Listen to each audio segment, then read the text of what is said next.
Assalamualaikum warahmatullahi wabarakatuh.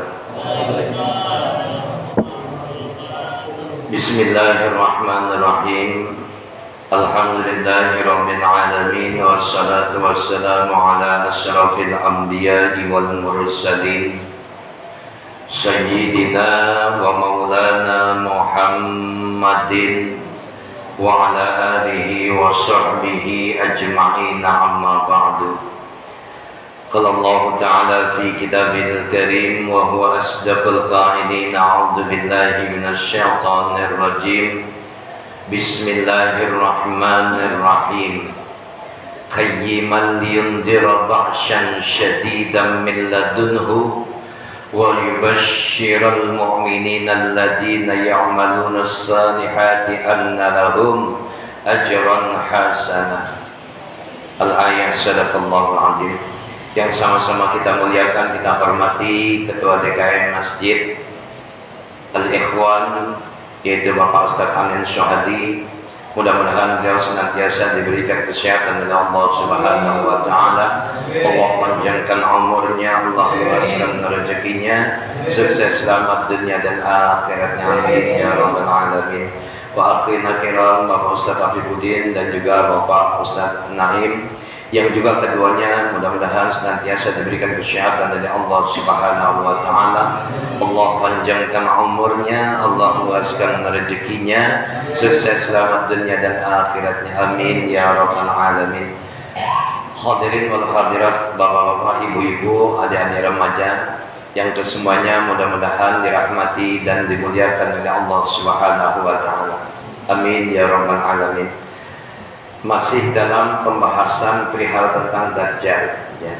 Ketika kita diperintahkan oleh Allah Subhanahu wa Ta'ala lewat lisan baginda Rasulullah sallallahu alaihi wasallam dalam satu kalimat sunnah, membaca kalimat doa perlindungan ketika kita berada di satu kegiatan sholat kita, yaitu pada saat tahiyatul akhir.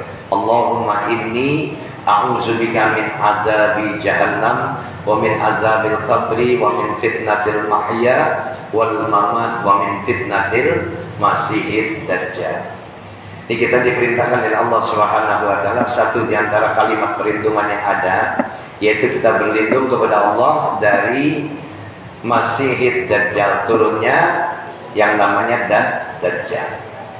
Kemarin sudah kita bahas tentang makna hadis yang tertera di dalam satu hadis riwayat Imam Muslim. Ini sahih Pak ya. Insyaallah hadis-hadis yang saya sampaikan adalah hadis-hadis sahih. Masih ingat tentang Dajjal? Ya. Dia itu keluar dengan ditandai dengan satu hal yang memang kita sebenarnya tahu, ya. Yang pertama, bahwasanya kalau dia turun, dia hadir nanti, ya, itu yang namanya pohon kurma al-baizan, ya, udah mulai nggak berbuah lagi. Ini tanda-tanda yang sangat krusial, Pak. Yang kedua, sungai At-Tabariyah, ya, itu sudah mulai susut airnya, kering airnya, itu mulai turun dia. Seperti apa yang direkomendasikan oleh Rasulullah SAW lewat makna hadis cerita tentang Tamim Ad-Dari, ya, yang kapalnya tersesat, ini nahkoda kapalnya, lantas kemudian ketemu dengan Dajjal, memperkenalkan dirinya dan bertanya tentang keadaan wilayah Jazirah Arab. Satu makna hadis setelah kita kupas kemarin, bahwasanya perihal tentang Dajjal itu apa sih? Ya, innahu syabun khatat, bahwasanya Dajjal itu adalah pemuda yang berambut keriting. Tapi jangan Bapak anggap, ya, setiap anak muda yang keriting nih Dajjal nih. Jangan ya Pak ya. Kasihan yang punya rambut keriting, udah gempel badannya tidak keriting, wah Dajjal nih. Ya, innahu syabun khatat. Sesungguhnya Dajjal itu adalah anak pemuda yang berambut keriting. Ainahu ta'ifat. Matanya itu picek, yang matanya tertutup sebelah. Dari mana matanya itu picek? Karena matanya sudah mulai keluar tuh Pak. Dia serem Pak. Jangan sampai itu kita ngelihat ya. Jadi Ini seperti jengger ayam yang turun dia.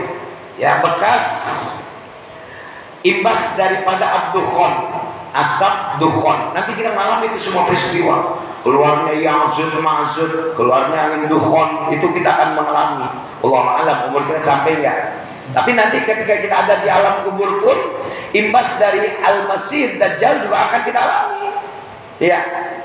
Jadi dikatakan dalam makna hadis ini, ainuhu sta'ifah, matanya ya picek sebelah. Lantas kemudian ka'anni usabbihuhu bi'abdil uzzaibani khatan. Jadi baginda Rasul menganggap Dajjal itu seperti anak muda di zaman jahiliyah dulu. Siapa? Abdul Uzza bin Qatan. Jadi anak muda dulu di zaman jahiliyah ada seperti Dajjal, Pak. Ya. Anak muda, keriting rambutnya, sedikit picek matanya. Kalau jalannya, kalau Dajjal ya, udah jelas ya. Dajjal itu jadi mata kakinya berjauhan, tapi jempol kakinya berdekatan. Kalau jalan udah kayak apa anak muda khuluk ya. Khuluk. Ya. Ainahu ta'ifah ka'anni usabbihuhu bi'abdil uzzabni Qatan. Seperti anak muda di zaman Zahiriyah yang namanya Abdul Uzza bin Qatan. Lantas kemudian dikatakan faman adrakahu minkum. Nih, siapa orang yang bertemu nanti berjumpa dengan Dajjal, ya. Kira-kira ketemu apa nih? Dajjal. Soalnya kalau bahasa prediksi, saya katakan bahasa prediksi ilmu sosial, ya itu kayaknya masih jauh tuh. Mudah-mudahan ya. Faman adrakahu minkum. Jadi ada sebuah nasihat dari baginda Rasulullah sallallahu alaihi wasallam, barang siapa di antara kalian menjumpai Dajjal, falyaqra alaihi fawatiha suratul kahfi. Jadi kalau kita nanti berjumpa dengan Dajjal, nih cara untuk kita berlindung kepada Allah Subhanahu wa taala dari turunnya Dajjal, satu di antaranya adalah membaca suratul kahfi, ya, di ayat pertama sampai dengan ayat yang ke-10. Di samping tadi tuh doa kalimat perlindungan, Allahumma inni a'udzubika min azabi jahannam wa min azabil qabri wa min fitnatil mahya wal mamat wa min fitnatil masihid dajjal. Ini Pak Ustadz diulang-ulang terus, biarin, insya Allah pada nempel deh. Ya insya Allah. Kalau ya buat yang mau belajar, falyaqra'u alaihi fawatiha suratul kahfi. Lantas kemudian innahu kharijun khallatan baina Syam wal Iraq. Jadi Dajjal ini akan Allah keluarkan, ya. Sesungguhnya Dajjal itu akan muncul di satu tempat yang sepi antara negeri Syam dan Irak. Ya, berarti nggak di Indonesia, Pak. Dajjal itu keluarnya. Jadi kalau ada orang yang bilang ini orang Dajjal nih, ya itu cuma peribahasa doang, kata-kata aja. Orang yang udah bahasanya jelek keluar kata-kata Dajjal, lo dasar Dajjal gitu kan. Ya, keluarnya dari negeri yang sepi. Ya, innahu kharijun khalatam baina Asyam wal Iraq. Ya, dia keluar di antara negeri Syam dan Irak. Fa'asa yamina. Lantas kemudian dia keluar masuk ke kiri ke kanan seluruh penjuru dunia. Ya. Wa'asa shimala ya ibadallah fasbutu. Lantas kemudian kata Rasulullah sallallahu alaihi wasallam, wahai hamba-hamba Allah, teguhkanlah pendirian kalian. Maknanya artinya iman kalian kepada Allah Subhanahu wa taala. Itu pembelajaran kita kemarin. Jadi jelas bahwasanya Dajjal adalah seorang pemuda yang berambut keriting. Dia setan bukan sih Pak Ustaz? Bukan. Ya, dia raksasa bukan. Ya, dia adalah keturunan Adam. Sama Ya'juj Ma'juj pun keturunan Adam. Ya, jadi seperti manusia. Rambutnya keriting, badannya sekelma, ya. full daging. Ya, rambutnya keriting, agak sedikit kemerahan warna kulitnya, hitam kemerahan. Lantas kemudian rambutnya keriting, anak muda rambut keriting, nah matanya picek, udah seperti Dajjal. Jangan dibilang Dajjal orang seperti ini ya. Itulah Dajjal. Dan kalau kita berjumpa dengan Dajjal, bacakan kalimat perlindungan doa tadi itu. Lantas kemudian bacakan suratul Kahfi ayat pertama sampai dengan ayat 10. Kalau bisa dihafalin tuh Pak. Ya. Ini pembelajaran kita kemarin. Jadi kalau Dajjal sudah dikeluarkan oleh Allah Subhanahu wa taala dengan tadi tanda-tanda bahwasanya pohon kurma Al-Faizan yang ada di Jazirah Arab dengan yang namanya Sungai At-Tabariyah, udah pohon kurmanya udah nggak mulai berbuah, nggak bahkan nyaris nggak berbuah. Kemudian Sungai At-Tabariyah airnya sudah mulai nyusut, sudah mulai kering, maka di sanalah Dajjal akan dikeluarkan oleh Allah Subhanahu wa taala. Lantas sepak terjangnya Dajjal apa Pak? Kok kenapa Allah Subhanahu wa taala dengan kalimat yang diajarkan oleh Rasulullah sallallahu alaihi wasallam kepada kita untuk membaca kalimat perlindungan ini? Inilah tanda-tanda tentang ya keadaan bagaimana nanti akan datang yaumil qiyamah. Ya. Jadi jelas bahwasanya kiamat itu jelas akan datang. La raiba fiha, dan kita tidak akan ada keraguan di dalamnya. Kenapa? Karena kita adalah orang-orang yang beriman. Setelah nanti Allah munculkan Dajjal dengan sepak terjangnya, dia muncul hanya sebentar Pak, 40 hari. Ya, hari pertama itu seperti kalian menganggap 1 tahun. Ya, di hari pertama.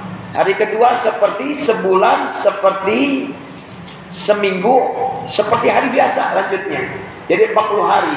Berarti dalam 2 hari ini seperti setahun, seminggu, sebulan, sebulan sehari. Lantas sisanya 38 hari itu sama seperti hari-hari biasa. Ya. Keluarnya itu di penjuru dunia.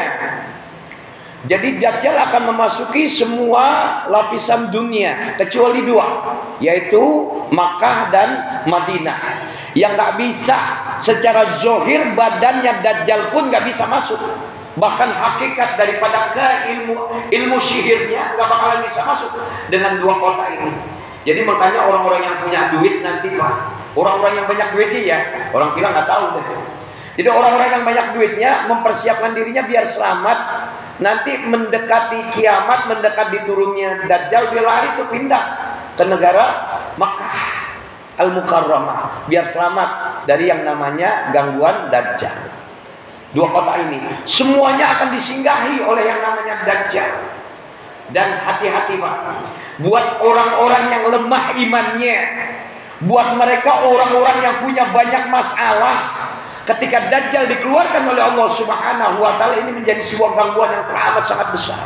Sampai baginda Rasulullah sallallahu alaihi wasallam katakan, mulai dari zamannya Nabi Adam alaihissalam tidak ada ujian yang paling besar kecuali ujian telah diturunkannya Dajjal, Al-Masih Dajjal, telah didatangkannya Dajjal oleh Allah Subhanahu wa taala. Ini ujian yang paling besar. Wahai ibu-ibu, ya, anak-anak perempuan, orang tua perempuan, nih kalimat perintahnya. Siapa di antara kamu yang memiliki anak-anak perempuan, orang-orang perempuan yang ada di rumah, ibumu, anakmu, bahkan istrimu, ketika Dajjal telah keluar, ikat mereka di tiang-tiang rumah kalian. Ibu nanti kalau diikat sama bapaknya jangan khawatir Bu, karena takut bapaknya ibu ketemu Dajjal. Orang-orang yang lemah imannya, kaum wanita lebih banyak nih, ya, akan menjadi pengikut-pengikut Dajjal. Ya khawatir kita Bu. Nih Pak, kita punya tanggung jawab. Sekarang aja kita punya tanggung jawab terhadap istri sama anak-anak kita. Ketika istri kita berbuat maksiat, ketika istri kita berbuat salah, anak kita berbuat maksiat, anak kita berbuat salah, itu tanggung jawab suami. Ibu untung Bu, ya, suami berbuat maksiat, dia tanggung jawab sendiri. Tapi ketika istri dan anak-anaknya berbuat maksiat, maka menjadi tanggung jawab kita para suami. Maka ikat istrimu, anak perempuanmu, bahkan orang tuamu yang perempuan, ketika Dajjal sudah keluar, ikat di tiang-tiang rumahmu. Baca surat Al-Kahfi, baca kalimat doa, kalimat perlindungan. Di antaranya seperti itu. Jadi Dajjal menyebar ke seluruh penjuru dunia. Cuma 2 tempat yang nggak bisa dihinggapi oleh Dajjal, yaitu Makkah dan Al-Madinah. Nih, ilmu buat kita, jadi biar tahu. Jadi banyak orang-orang kaya nanti itu banyak yang akan pindah ke negara Arab, ya, sampai masuk ke wilayah Madinah dan kota Makkah Al-Mukarramah. Insya Allah kalau Bapak punya duit, ya berangkat pindah sana. Kalau punya duit, berangkat haji aja nggak sanggup, Pak Ustaz, umroh aja nggak sanggup, mau pindah. Ya udah diselang aja, baca kalimat perlindungan. Orang-orang yang beriman tapi imannya lemah, ini akan diganggu oleh Dajjal. Kenapa? Karena keistimewaannya Allah berikan. Ya, bentuknya istidraj ya. Ilmu sihirnya luar biasa.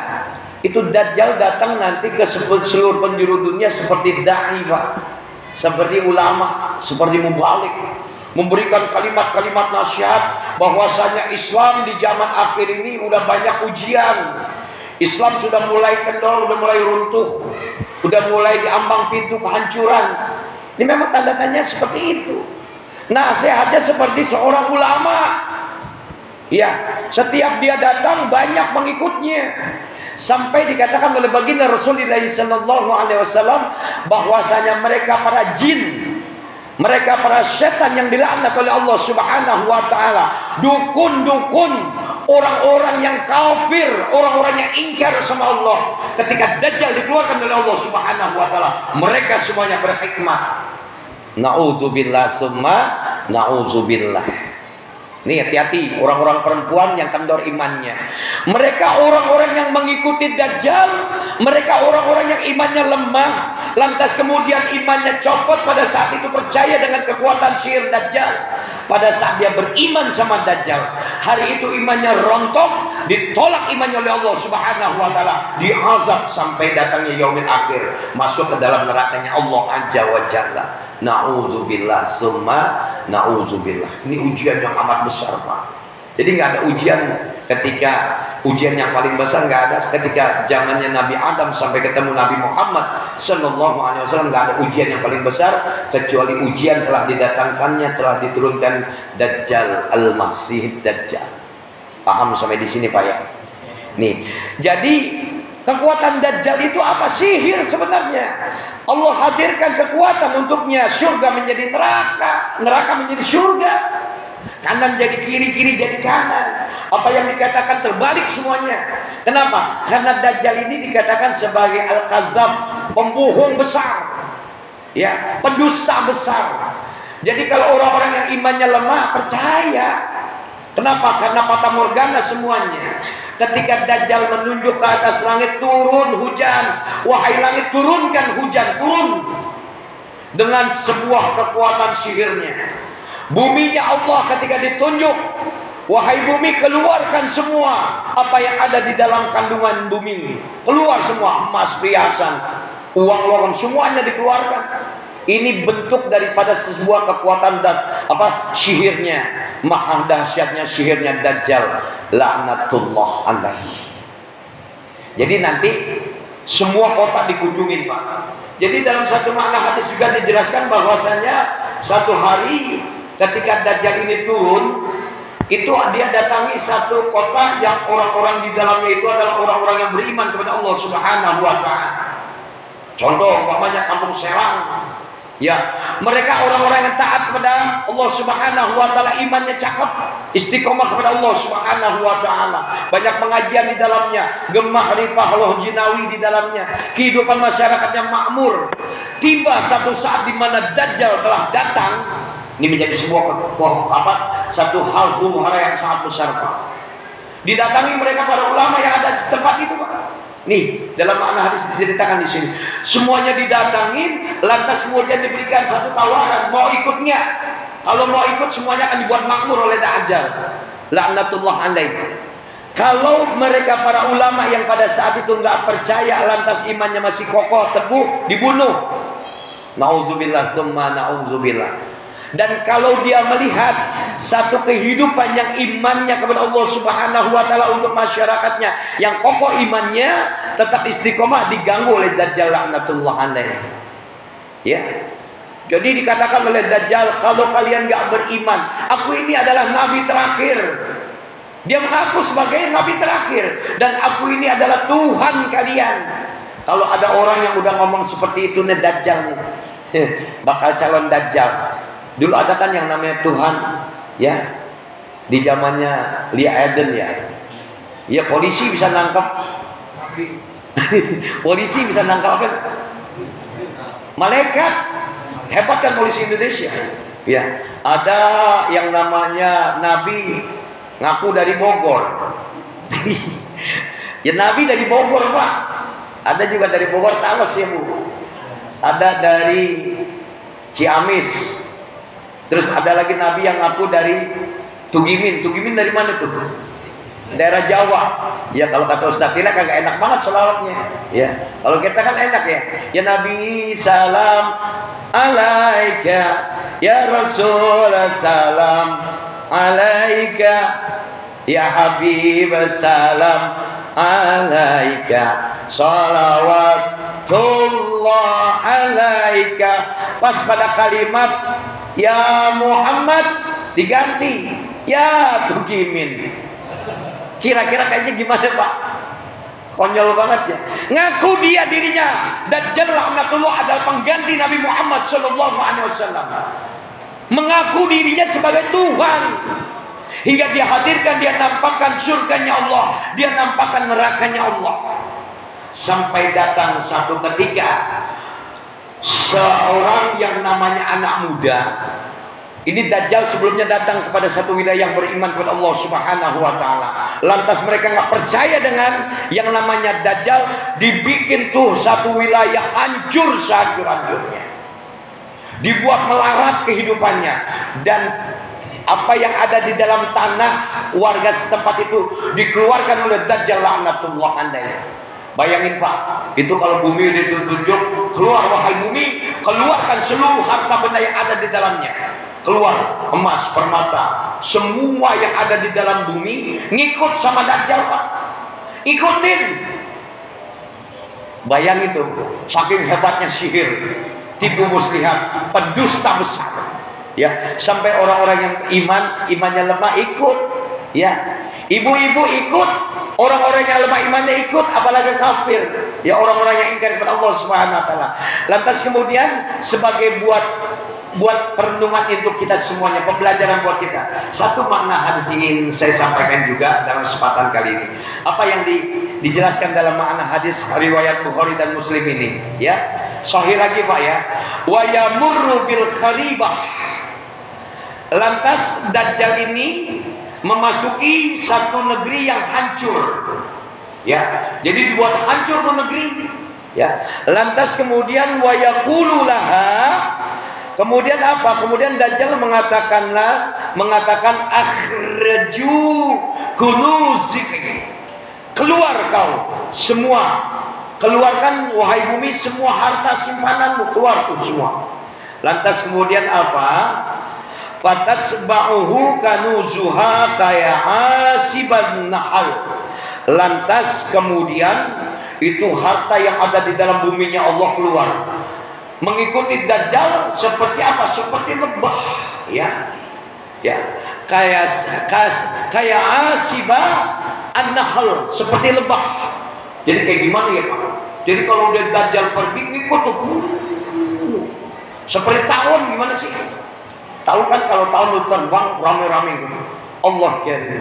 Summa yad'u rajulan muntali'an syababan fayadribuhu bisyaifi. Lantas kemudian Dajjal memanggil seorang pemuda, lalu anak muda itu dipenggal lehernya. Jadi dalam makna hadis ini dikatakan bahwasanya Dajjal itu memanggil anak muda yang konon dalam bahasa ringkasan cerita dalam makna hadis ini anak muda nggak percaya. Ya, engkau adalah Dajjal, engkau adalah Al-Kadzab, engkau adalah pembohong, engkau adalah pendusta besar. Ini anak muda berani menentang Dajjal. Kenapa? Karena dia punya keimanan yang luar biasa. Ini kalau bahasa ilmu, ya ilmu sosial lagi, ini anak muda udah keluar, Pak, udah hadir, ya, dihadirkan oleh Allah Subhanahu wa taala. Cuman pada saat dia lahir keluar bisa berbahasa Arab, ya. Dia bisa berbahasa Arab. Saat dia keluar mengatakan dirinya adalah orang yang akan dipenggal oleh Dajjal. Ini cuma pada saat itu ya keluar bahasa itu, dan ini menjadi saksi. Wallahu a'lam bishawab. Udah diturunkan, dihadirkan oleh Allah Subhanahu wa taala. Mananya dia lahir ya di tahun-tahun sebelumnya nih. Wallahu a'lam ya. Tapi keabsahannya bisa dilihat dari makna hadis ini, bahwasanya Dajjal memanggil seorang anak muda, dipanggil lantas digergaji itu Pak. Ya, karena dia nggak beriman, nggak percaya dengan Dajjal. Dipanggil, dibelah dua, digergaji Pak. Palanya dari pangkal paha sampai ke atas kepala digergaji, terbelah menjadi dua. Inilah contoh seorang manusia yang mau beriman kepadaku, kata Dajjal. Lantas kemudian darahnya berserakan, kemudian Dajjal ini menyambung kembali dengan kalimat doanya dan diizinkan oleh Allah Subhanahu wa taala kembali utuh dan hidup anak muda itu. Summa yad'u rajulan mumtali'an syababan fayadribuhu bisayfi. Lantas kemudian Dajjal ini memanggil seorang anak muda lalu dikepenggal kepalanya dengan pedang. Lantas kemudian apa? Summa yad'uhu fayaqbilu wa yatahallalu wajhuhu wa yadhabu. Dipenggal kemudian terbelah menjadi dua. Allah karim. Lantas kemudian apa lagi? Ya, setelah dipenggal dan dikatakan dirinya harus beriman dengan Dajjal, kembali hidup. Bayangin Pak, udah digergaji, kemudian menjadi dua, terbelah menjadi dua, dihidupkan kembali oleh Dajjal. Ini kehebatan Dajjal. Kalau saja itu yang namanya kuburan ditunjuk oleh Dajjal, lantas dikatakan, wahai mayat-mayat yang ada di dalam kuburan, keluar kalian, keluar semuanya. Yang anak ketemu bapaknya, ayah, anakku, istri ketemu suaminya, istriku, suamiku. Seperti itu mata kita dibuat hidup kembali dan dihidupkan memang oleh Allah Subhanahu wa taala. Tapi ini adalah tipu muslihat, sihirnya Dajjal laknatullah alaih. Kira-kira ada nggak orang-orang yang mampu menghidupkan orang yang sudah mati? Ada nggak kira-kira? Nggak ada. Yang mampu menghidupkan orang yang mati adalah Allah Subhanahu wa taala dan Nabi Musa alaihi salam yang diizinkan oleh Allah Subhanahu wa taala. Dipanggil anak muda, dibelah menjadi dua, lantas dikatakan untuk beriman kepada Dajjal. Disanggah oleh anak muda itu, benar engkau adalah memang benar Dajjal, Dajjal yang dilaknat oleh Allah Subhanahu wa taala. Dikatakan dengan tegas kalimat imannya di hadapan Dajjal.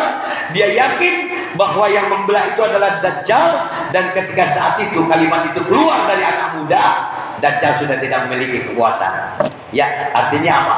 Dajjal udah enggak lagi punya ilmu sihir. Setelah kalimat yang keluar dari anak muda tadi, dia adalah orang-orang yang beriman kepada Allah Subhanahu wa ta'ala. Cukup ya, sedikit aja dulu. Ini hadisnya insya Allah hadis-hadis yang sahih yang kami sampaikan, dan ini menjadi sebuah pembelajaran buat kita bahwasanya penting mengangkat satu kalimat, mendawamkan kalimat doa perlindungan kepada Allah Subhanahu wa ta'ala.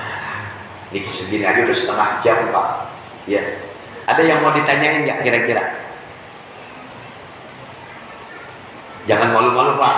Ya, jadi jelas bahwasanya kita akan diuji oleh Allah Subhanahu wa taala dengan Allah menghadirkan Al-Masihid Dajjal. Kalimat perlindungan yang bisa kita bacakan pada saat tahiyatul akhir, ya, pada saat sebelum kita baca sebelum salam. Allahumma inni a'udzubika min azabi jahannam wa min azabil qabri wa min fitnatil mahya wal mamat wa min fitnatil masihid dajjal. Jadi jelas bahwasanya Dajjal itu adalah pembohong besar, ya, pendusta besar, dan Allah memberikan satu kekuatan pada Dajjal dengan satu ilmu istidrak, ilmu sihirnya. Dan kita jangan sampai terbelenggu. Tugas kita apa sekarang Pak? Tetap kembali pada iman yang istiqomah. Innal ladzina qalu rabbunallah tsumma istaqamu. tatanazzalu alaihimul malaikatu alla takhafu wa la tahzanu. Jangan kita takut, jangan kita gentar dengan kehidupan. Romantika kehidupan kita akan membuat luntur keimanan kita kalau kita enggak punya iman yang kuat. Makanya hati-hati. Coba deh Pak, bayangin sejenak aja, ketika Bapak hidup dalam romantika kehidupan Bapak sehari-hari. Ya seperti itu aja ya. Pagi bangun tidur, apa yang dipikirin? Perut, makan. Ya, yang kerja berangkat kerja, coba yang nganggur di rumah seharian. Ya udah, ceritanya seperti itu. Kalau kita seperti itu, cerita kehidupan kita nggak mau ibadah sama Allah, bagaimana jadinya? Coba deh. Ibu pasti tahu, masak lagi. Buat siapa? Buat perut. Bapak nyari duit lagi. Ya, dapat duit buat apa? Buat perut. Nih, kalbu kita perlu diperhatikan, perlu diisi. Ya, supaya hidup kita tenang, biarin ikutin cerita tentang kehidupan kita ini, diatur suka sama Allah. Dan satu saat kita akan diuji oleh Allah Subhanahu wa taala. Bagaimana cara menyikapi ujian itu? Maka istiqomah dengan iman. Fasbir wa qimis shalah, bersabar dan dirikanlah shalah. Udah, memang cerita kehidupan seperti itu. Bapak coba deh perhatiin, ya. Nungguin apa sih, Pak? Intinya nungguin mati. Cuma kita nggak ada yang tahu bakal matinya bagaimana keadaannya, kapan kita dimatikan oleh Allah SWT, nggak ada yang tahu. Udah, romantika kehidupan seperti itu. Kalau kita nggak mau ibadah sama Allah, mau jadi apa gitu loh? Umur 60 tahun maksiat terus, nanti mati. Waduh, orang yang maksiat mati kayak gimana? Allah karim, udah matanya terbelalak, ya gelisah. Matinya dijenggut sama malaikat azab, naudzubillah min dzalik. Masuk alam kubur juga disiksa, naudzubillah min dzalik. Biar kita hidup seperti ini adanya. Hari-hari kita menunggu kematian intinya, Bu. Ya, bangun tidur pasti ingat makan lagi. Benar kata Pak Surip, bangun tidur lagi. Ya, bangun tidur makan lagi, tidur lagi. Udah, romantika kehidupan seperti itu membuat kita bosan. Illa mata'ul ghurur, permainan hidup ini. Bapak nggak punya mainan, dikasih bini, ada mainan di rumah. Ibu punya, bapak punya anak, dikasih mainan seperti anak dihadirkan oleh Allah Subhanahu wa taala. Inilah cerita tentang kehidupan. Dan supaya hidup kita tenang, maka ikuti perintah dari Allah Subhanahu wa taala. Kita mau diatur oleh Allah untuk ibadah kepada Allah Subhanahu wa taala. Mudah-mudahan ilmu yang sedikit yang kita dapat hari ini menjadikan tambahan buat kita, biar kita nggak takut mati. Ya Bu, nggak usah takut mati, udah pasti mati. Innaka mayyitun, sungguh Muhammad kamu mati. Wa innahum mayyitun, semua kalian pasti mati. Semuanya kita akan dimatikan oleh Allah Subhanahu wa taala. Kalau sudah punya ilmunya, insya Allah kita tenang. Insya Allah. Mudah-mudahan Allah ampuni dosa dan salah kita, terus Allah bimbing kita dengan hidayah-hidayahnya, dengan petunjuk-petunjuk yang hingga selamat dunia dan akhirat kita. Al-Fatihah. A'udzu billahi minasyaitonir rajim. Bismillahirrahmanirrahim. Alhamdulillahirabbil alamin arrahmanir rahim maliki yaumiddin. Iyyaka na'budu wa iyyaka nasta'in. Ihdinas siratal mustaqim. Shiratal ladzina an'amta 'alaihim ghairil maghdubi 'alaihim waladdallin. Amin. Bismillahirrahmanirrahim. Alhamdulillahirabbil alamin. Allahumma shalli wa sallim wa barik ala sayidina Muhammad wa ala ali sayidina Muhammad. Allahumma inna nas'aluka ridhaka wal jannah wa na'udzubika min syahhatika wan nar.